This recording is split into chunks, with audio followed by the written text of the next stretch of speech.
All right. Okay, perfect. All right. Good morning. Thank you for joining today's webinar.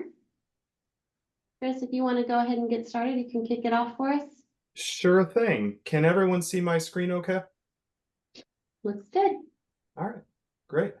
Well, on behalf of the site selection group team, Elijah, myself, we're just thrilled to start another round of KPDI. We've got a deck. A lot of it's going to look pretty similar to what we've seen in previous years, but some of it's going to look a little different. We'll highlight where there's some key changes overall.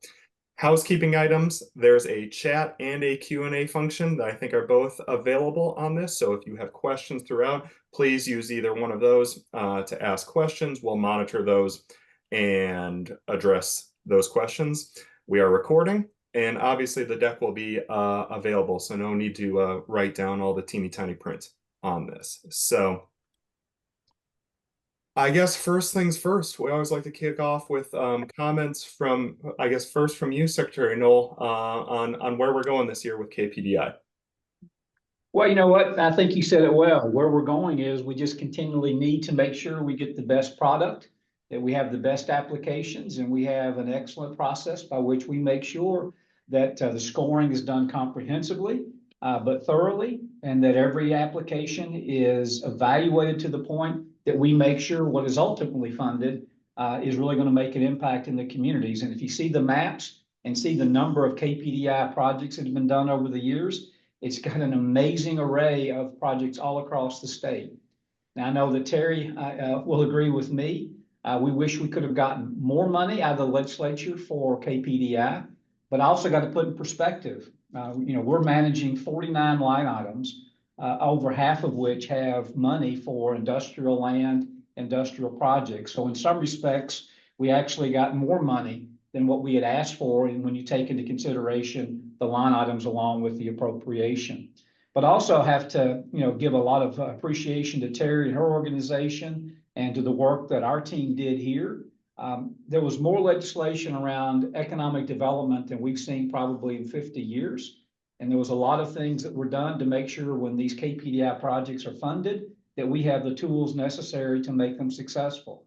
I mean, I think it's amazing that we have refundable credits as part of our KBI initiative. I think it's great that we've done away with one size fits all, and it'll be applicable to KPDI, and that is communities that maybe haven't had population growth get a little extra flexibility in terms of how we administer our programs, which I think is important.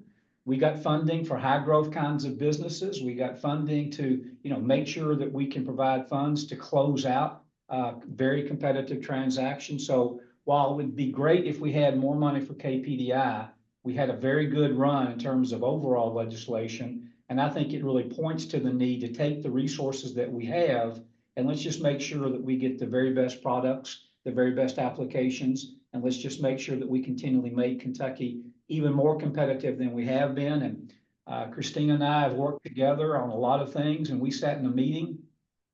I'm not going to say with who, but what I am going to say is we had a meeting relative to other state economic development organizations, and this person was not an economic developer, but he works with those states. He actually made the comment, there's a lot of states around the country now that are a little concerned about Kentucky. They, in fact, have seen us do a lot of great things, and I've put a lot of that in the area of the KPDI program. And let's just continue to make other states a little queasy, a little nervous, and let's just keep winning the awards that we have been winning together over the last 5 or 6 years relative to Site Selection Magazine and others. And I just give the credit to everybody that works together and to our partners that have come together to help do the scoring. It is an amazing partnership, and let's just make this a great year. Very well said. It is a partnership. And third leg of that stool, Terry, you've been a fantastic partner and leader for this. Anything that you want to comment on for where we're going this year? No, I would just add to Jeff's notes that yes, we are excited about the positive changes that we've seen in the applications over the years. And to further that, we have a webinar that I want to remind you of on July the 13th at 3 o'clock, where the good folks at SSG have agreed to walk you through the RFI process line by line, talk about the information that they want to obtain from the RFI, where you can find that. So especially for new folks, but really for everybody who works through this process, that should be very informative and helpful as you work through the RFI. So just be sure to get on the KAED website and sign up for that. Thank you all for being here.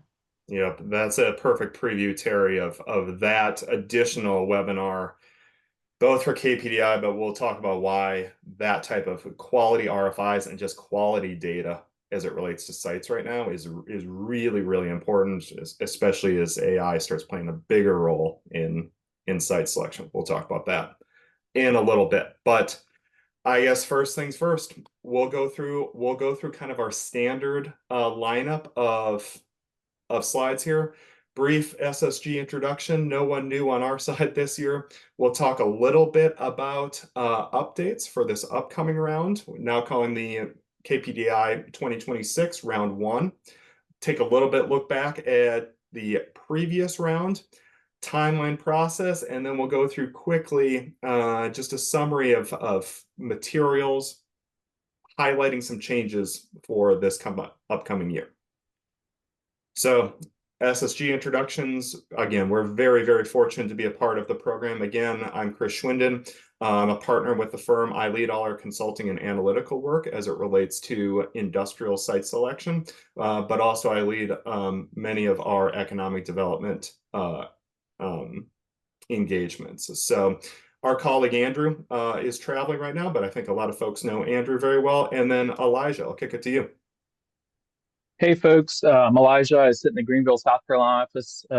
I work with SSG on a lot of our sites and infrastructure. So I'm looking at the dirt, the pipes, the maps for our corporate clients, but also, like Chris said earlier, I help on that same side of things for our economic development engagements. So looking forward to another round of KPDI. Yep. Andrew will be kind of the de facto point of contact if you need to get a hold of anyone, but please know that all of us are in very close coordination on this. So if you've got a question, please feel free to call, email any one of us or anyone else at SSG who you may have worked with the past. You only see our 3 faces on this screen, but know that there's a number of other folks behind the scenes working on KPDI this year. We always preach this, and we always start with this slide on these webinars and in other presentations is why KPDI is so important and how it takes all these different factors and puts them together. Not just the dirt, but the competitiveness of a community, the quality of data, the quality of economic development. And it really goes to our kind of 4 main themes, and nothing has changed here. And this has been very consistent throughout the history of KPDI. First things first, we take a holistic approach. Say it again, not just looking at the dirt. The dirt's really important. Having good sites really matter, but it's part of that puzzle of making sure that it's the site and the community and the workforce and the collaboration between the state and utilities and local economic developers. We bring that whole approach and look at everything when we're evaluating projects for KPDI. The second is always a focus on return on investment. A couple little changes here with what some counties are able to apply for this year, but please always remember that we always take an ROI perspective on, is this the best and highest use of funds to both for community, but also for the Commonwealth overall. Third, relative impact. We know that a small project might have a bigger impact in smaller communities. So we always bring that lens to KPDI evaluation as well. And finally, balancing that with impactful projects, knowing that you can have a pretty big impact by getting a 50, 60, 70 acre site to attract a really meaningful manufacturer or industrial project that can benefit a city, a region, and the state overall. So we always want to make sure that we've got our eye on the types of projects that can have a bigger impact for the Commonwealth overall. 5 key updates. 4 of these are going to be real similar to what you've seen in the past. One's just a little bit different, but we'll make it a point of emphasis. First things first, total program funding. Terry alluded to this a minute ago, but $25 million for each of the fiscal years. There will be 2 rounds, so a round KPDI program at 2026 round 1, and then we'll have round 2 next year. And that final bullet, a little bit of change on some counties are able to apply for up to 2.5 million in funding. Kylie, Terry, is there anything on just overall funding that you would want to highlight from these changes this year? Nothing on our end. Terry? No. Thanks, Chris. Yep. Local match, again, sticking with the dynamic match of some counties have higher and lower thresholds for match. No changes on that. But the second kind of big bullet there goes back to what I said a minute ago, ROI. We always take an ROI approach on this. So just because you can apply for the maximum amount doesn't necessarily mean that you should apply, because we're going to compare projects against each other of who has a bigger impact at a effective cost. Elijah, is there anything you would comment on this ROI concept? No, but I do want to point out that some of those required match amounts have changed this year. The county rankings have shifted a little bit, so make sure to pay attention to that. See that update in both the fact sheet and in your RFI. Ready to go sites and impactful projects. Again, another point of emphasis. We've highlighted this in the last couple rounds, but obviously some requests in terms of diligence and starting that path towards development is really important. But at the same time, I think there's a point of emphasis, as always, on how do we jointly use KPDI to get good sites over that final hurdle that are ready to go. Secretary Noel, I know this has been an important point for you and the team at the cabinet over the years. Anything you would want to add on this point? No, I just would actually combine all three of the bullets that you have up there. And it's really important that we make sure that you feel good in your application about that impact. Where you can partner up with regional other activities is going to be, like you say, in the favor.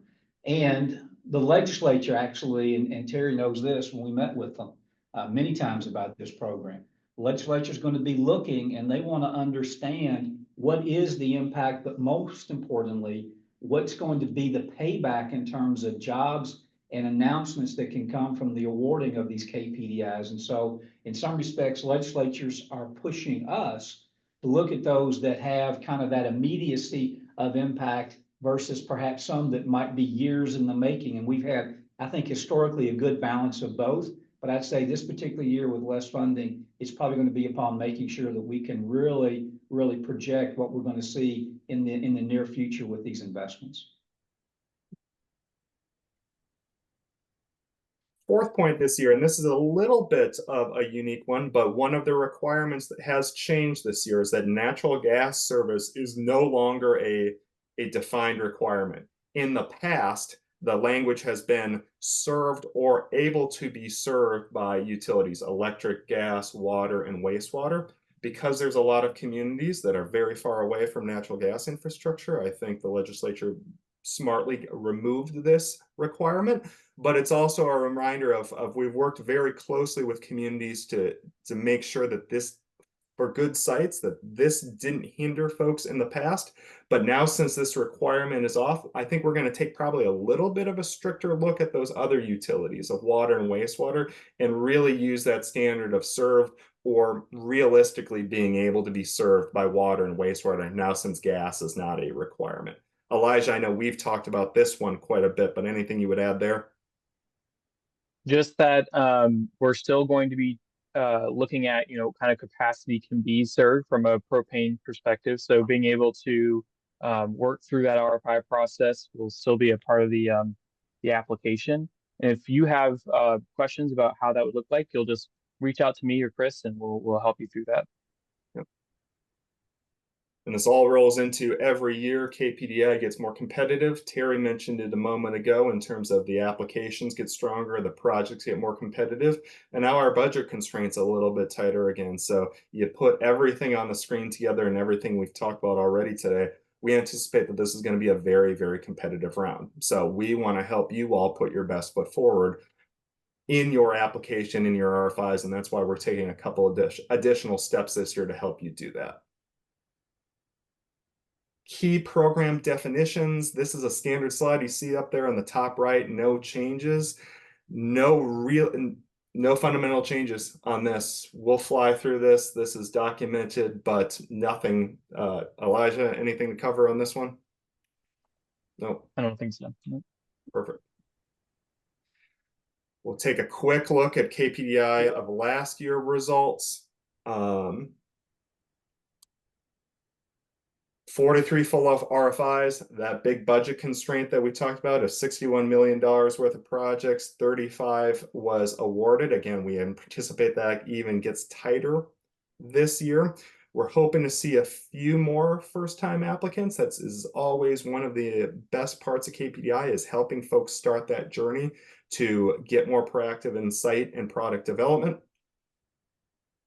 And you've probably seen this slide before as well. So the mix of projects, everything from folks applying for diligence projects for pretty small dollar amounts, 87,000 on average, all the way up to infrastructure improvement projects, building construction projects, and so forth. So we, again, Secretary Knowles said this a minute ago, but we've had a pretty good balance of how we take a look at those early stage projects on the left, those bigger ticket items on the right that can help a community get a ready to go site for an impactful project. But I think, as Secretary Knowles said, I think there's going to be probably a little bit more emphasis over there on the right this year. Process and timeline. Same slide as you've seen before. We reworked the look just a little bit, but working from left to right, we're going to start with an LOI to help you kind of organize your thoughts, organize your project, make sure you're reaching out to the right partners, utility partners especially. Then that leads into the full RFI. That whole, we use RFI and application interchangeably, but let's try to call it the RFI. But all the information that we'll gather on the site and the project. We'll do our desktop review. That'll lead into site visits. Finally, we'll use what we gather on those site visits to conduct a more detailed evaluation. We'll make recommendations to Terry and team and cabinet and team.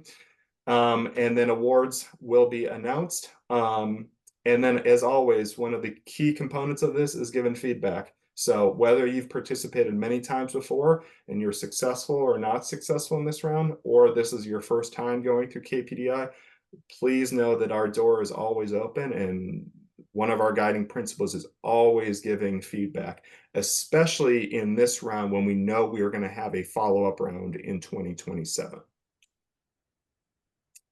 A little bit more small print on this screen. This is better as a guide to read, but what I'll point your attention to is the timeline over on the bottom there, where we've plugged in some key dates. So I'll focus on that on this screen. We're having this webinar today. The materials are opening. Kylie, they are open now, right? They are available on our website, yes. Yes, those are all available. Terry mentioned this before, and we'll talk about this in a second. We're going to have a separate kind of RFI training webinar, if it's of interest, in the middle of July. That LOI is going to be due at the end of July, with the RFI, all the information due right after or right before Labor Day this year. We will spend the balance of September doing our desktop analysis, and we'll get notifications out to communities for site visits by the end of September.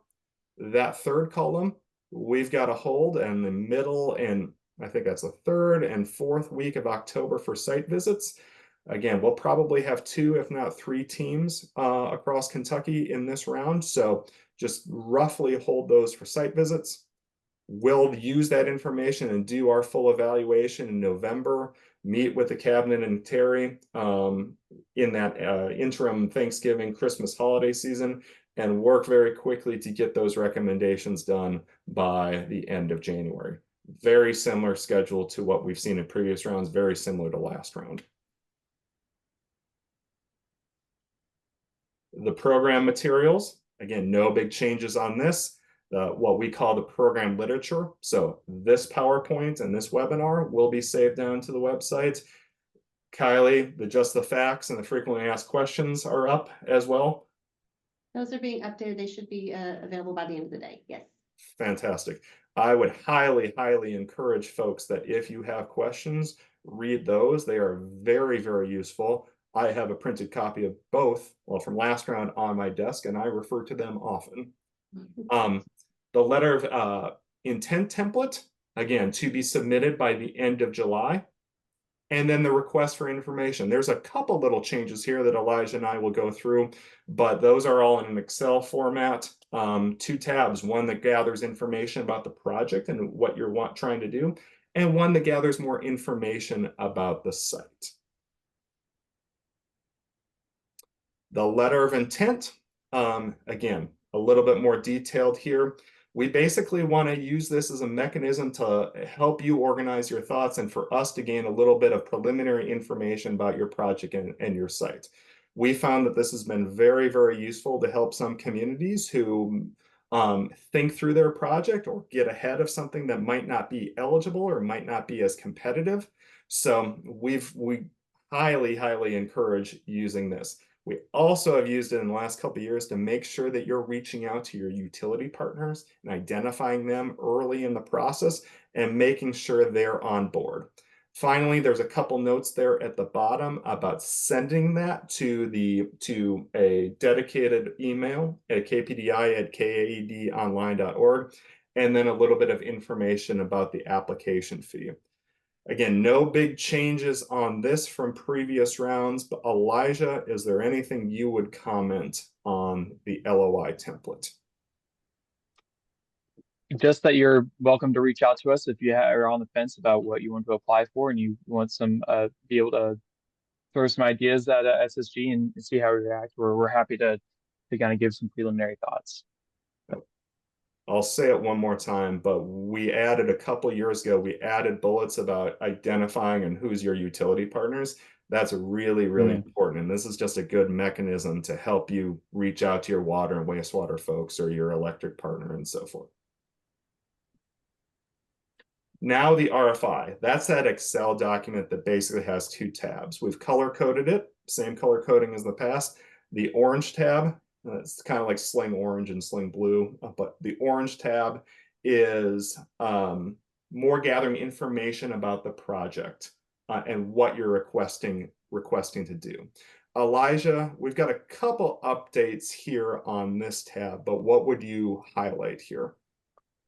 The 2 things I would highlight is that there are a couple of additional questions that we have added to the RFI just to get an idea of the property's history, what work has already been done on the site, and any plans for future work on the site.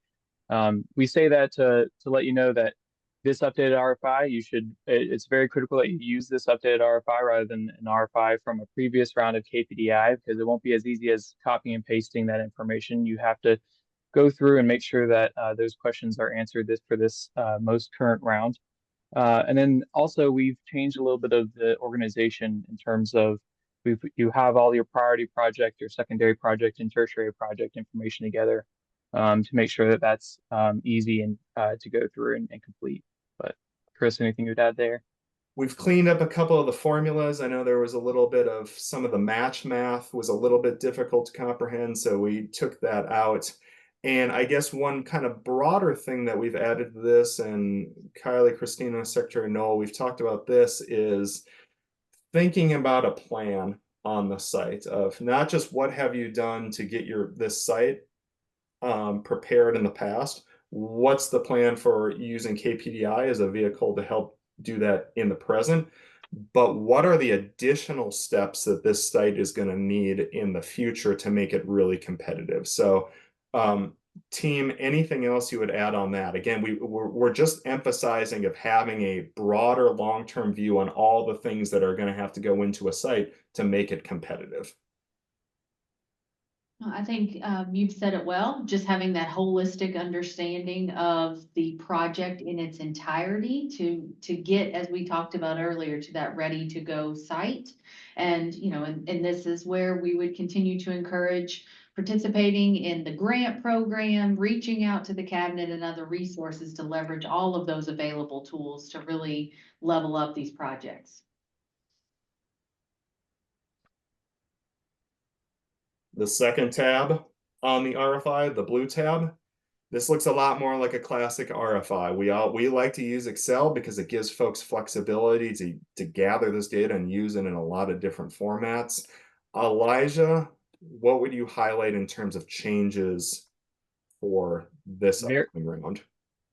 very minor updates. There's a couple added questions that help us evaluate the site, but also we've level set the utility scenarios that we provide in the RFI based on the most recent project data that both the SSG team and the Kentucky team has put together.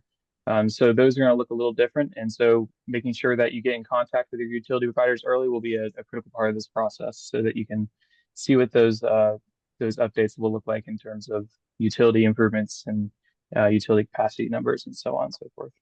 Yep. I think we've taken some of those utility scenarios down just a hint, especially those like kind of third level ones, if you will. Several years ago, there were just a lot of really, really heavy utility requirements out there in the manufacturing space. Not going to talk about data centers today. We're not going to talk about that, but we've tried to calibrate this RFI. So as Elijah said, it looks like what we see in the marketplace and what you all see in the marketplace. Elijah, the attachments, I know we ask for a lot and there's reasons for that, but any changes, anything you would want to highlight or any changes you would want to talk about here? Really no major changes to note here, Chris. Yep. I'll make that point at the bottom there. Good maps. Good maps. Sometimes it's one of the easiest ways to make your site stand out and make your community stand out when you've got consistent maps, whether that's where your community is, where the site is, good utility maps, and so forth. That can make a big difference. A lot of small print here, but basically this is where we consolidate everything on what we're looking for on the LOI, again, due by the end of July. That RFI due right before Labor Day. And then highlighting again those just the facts and frequently asked questions. This is more of a printout and who to email, what email address, deadlines, some specific naming mechanisms that help us quite a bit. But Elijah, anything you would want to emphasize here? Just that, as Terry said, we have a webinar to go over the RFI materials on July 13th. Please attend, and we're excited to walk you through the RFI process. Wonderful. I think we do have a question in the chat. Do we want to take those at the end? Yeah, why don't we've got two little slides here at the end, names and faces one more time of who to contact and emails. And then I'll just highlight that RFI training, July 13th at 3 Eastern, 2 Central. We're adding this year just because we're making some changes on the utility requirements. And this is a really big point of emphasis this year. It has been in the past, both to help folks put their best foot forward in KPDI. But Elijah, I mean, we're seeing it on our corporate side of helping folks make sure that they've got the best site information possible, accurate site information on the state's websites, on Zoom Prospector, on a regional sites, on utility partner sites. And we say all that because the AI scrapers and screeners are coming if they're not here already. So that's why we're really emphasizing this to help communities think about how do you get your data out there, not just for KPDI, but for us and other consultants and a lot of company-led projects. So to make sure that they find your sites. If they're looking for a good site that has X amount of water and X amount of power and is in their target geography, we want to make sure that your information in RFI and on your website is as accurate as possible. That's why we're really emphasizing this. Elijah, anything else? Yeah, we don't need to go into all the different technology people are using, but it will be critical that all the gaps are filled in terms of what information you're providing about your sites, even now more so than earlier. That's what we got. There's the URL for all the information. And I guess cabinet team, anything else you would want to add to this before we get to questions? I think the only thing I'd like to add, Chris, at all would be, let's make sure that every applicant is looking at all the programs that are available relative to their community and or to their KPDI site. You know, we still have $100 million that was appropriated for the capital GRANT grant program. And that provides the lion's share of a local match for any federal grant application. And we would love to see the economic developers working on KPDI also trying to figure out, are there federal grants that could be used or provided for infrastructure improvements or things relative to their KPDI application? And conversely, we'd like to see grant applicants who are coming in and indicating that whether it's a workforce initiative, or maybe it's a water and sewer, or maybe it's even a placemaking like a splash pad, that they are doing that because their community had been awarded a KPDI. We just want to see the big picture, and we want people to be very creative because EDA funding, you know, rural development initiatives, AMLR grants, there are ways in which some infrastructure improvements and some site development costs are eligible for federal grants. And the lion's share of that local match requirement is going to be covered by the state. So there's just a lot of ways, I think, of looking at development holistically. And at the very least, we just like to see the fact that in any community, people are aware of how an industrial site fits in with their workforce initiative or their placemaking initiative. The more we see that, and the more we see it in the narrative coming in, actually helps you get ready for presenting why this is going to have the kind of impact because of all the things happening in your respective community. Agreed. Terry, is there anything you want to highlight from our conversation? No, I'll just add on to what Jeff said. There are lots of programs out there. They are also, I understand, sometimes overwhelming because number one, there are so many and often they're so different. I know the cabinet is partnering with Grants Kentucky. It's probably not Jeff. Grant Ready Kentucky. Thank you. I was like, I know that's not the right name, but I couldn't remember. To do some new market tax training in the next few months. So if there are things, if there are programs that you don't understand, you want more information on, let us know. We'll work with the cabinet or whoever is appropriate to try to get you some training on how those can benefit you. So don't not use them because you don't understand them. Reach out to us, okay? That's all I've got, Chris. Okay. Questions. So looks like we've got a question about regional projects. First, how do you determine the matches for a regional project? Kylie, you want to touch that or you want me to address that first? I'm happy to do that. So as we've mentioned, regional projects certainly important. We love the collaboration. If for one county it's a 10% local match and the other it's a 20%, it's just averaged together. So for that project, the local match would be 15%. Yep. And we do break out and provide an example of that within the fact sheet as well. Yep. And then second, if a county wants to participate in both a local project and a regional project, are they limited to 2 million? But how do you calculate when they've hit their county max? So this gets a little bit more complex, and we have seen this many times of folks putting basically a couple options in. So the way SSG evaluates that, so we'll evaluate both projects, both from a regional perspective, if a county participates in that, and then a standalone county project in that. And we'll score and rank both of those. And then depending on how that ranks, we'll make a recommendation on how to use the county allocation, whether part of the regional project or a standalone. So strategically, that's how I do it. Kylie, thoughts on from a tactical or? No, that's perfect. I would say, just to kind of answer the total part of that question, is so it is limited though to either the 2 million for other counties or the 2.5 in Heritage. But Chris is right in the collaboration of how you determine the best approach. So he does look, they do look at all of the projects.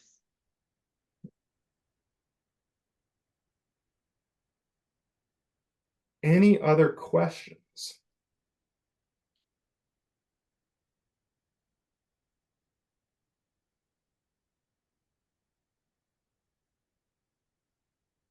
Hopefully that's a good thing, as we've done this a few times before. Do regional projects have to have a regional IDA. Kylie? Yes, and I think we've added that into the FAQs for this last previous round. It is nice. We do ask that they already have the regional IDA set up and established. We're in the process of doing it at this time. Yep. And Elijah, I think we made that, we went over it quickly, but that's kind of a point of emphasis in making sure that those are set up, correct? That's right. And one of the documents that will be required is the articles of incorporation for those organizations. Yeah. Okay. Yeah, So the 10 to 20% local match, is that 10 to 20% of total project costs? Or is it 50% reimbursement up to the 4 million for a by-county project? All right, so I'll jump in on real quick on that with the local match requirement. So there's 5 tiers, as you'll see on the map. The local match requirement is no longer a 50-50 for projects that haven't applied previously. It is now 10, 12.5, 15, 17.5, or 20%. And so the counties are broken down accordingly, and it would be on the match of what they are receiving in KPDI funds.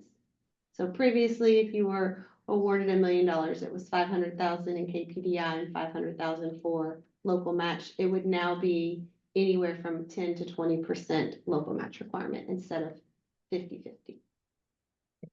And so for the regional aspect of that, in that previous question, we would just add those percentages together and average them out.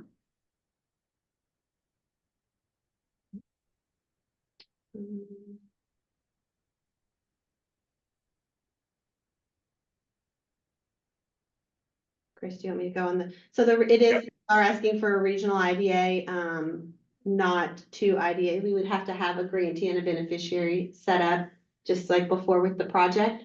So it would need to be one assigned IDA. In most cases, we've seen it be a regional IDA for those regional projects.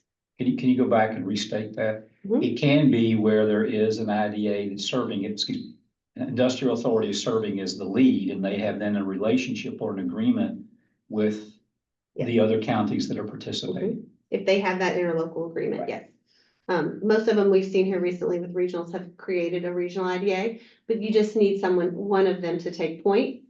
And that they will serve as the beneficiary who's going to ultimately own the property and make that investment.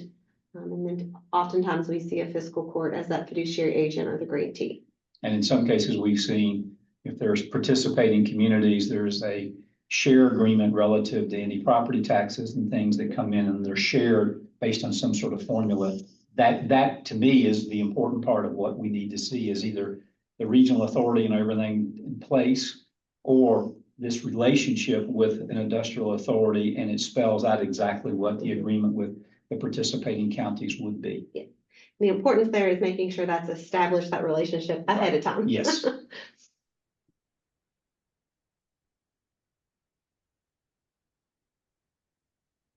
Any other questions?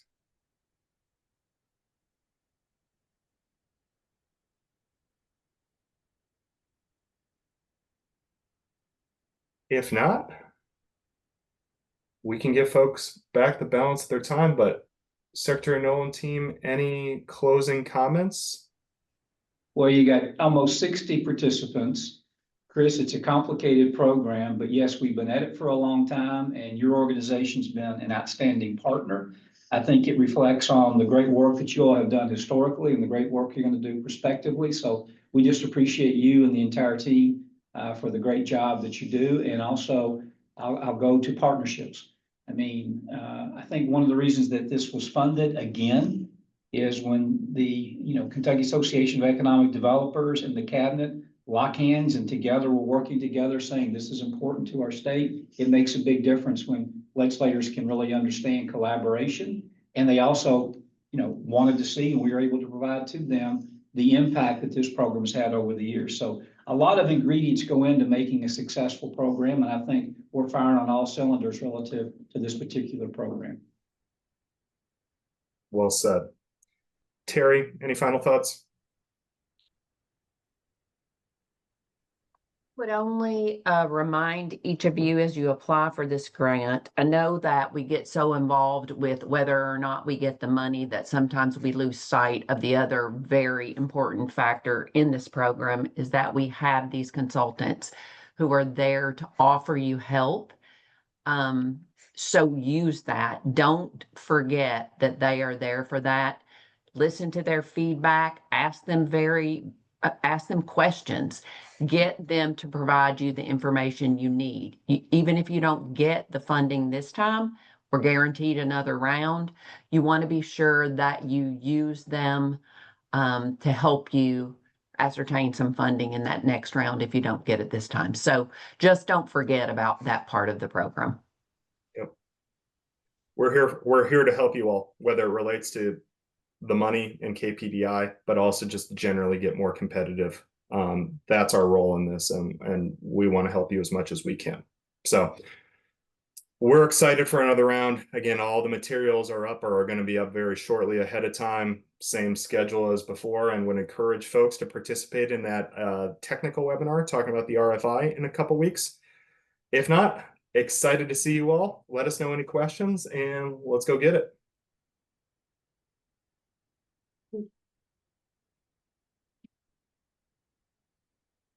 All right. All right. Thank you all.